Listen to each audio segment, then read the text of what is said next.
US Ambassador Nikki came here determined to thwart a resolution drafted by Kuwait that called for measures to protect the people of Gaza. She tried persuasion, going around other members of the Security Council. Here, as she approached the ambassador of Peru, she can be seen mouthing the word please.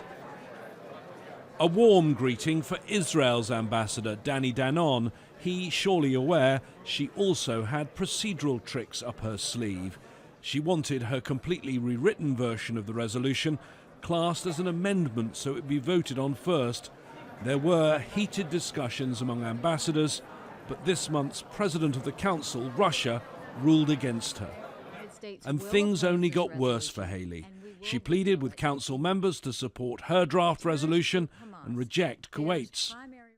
We strongly encourage this council to vote against Kuwait's resolution and acknowledge the concerns of Hamas by voting for the U.S. resolution. Each of you have a choice. You either support Hamas or not. This vote will tell the story. But the story that unfolded was not the one Haley wanted. When Kuwait's draft was put to a vote, it got 10 votes in favour. It only didn't pass because Haley had to use her veto. And then the second vote on Haley's own resolution. This is where all her tactics backfired. Her allies abstained, others voted against, and a moment of diplomatic humiliation. She was the only person to vote for her resolution.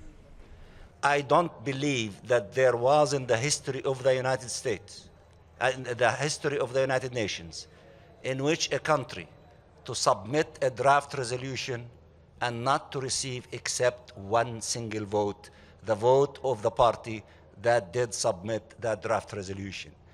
If that is not the epic of complete failure, I want you to tell me what is failure in the Security Council. Thank you.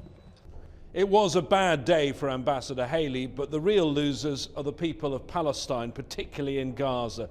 With the Security Council divided and deadlocked, there is no end to their misery in sight.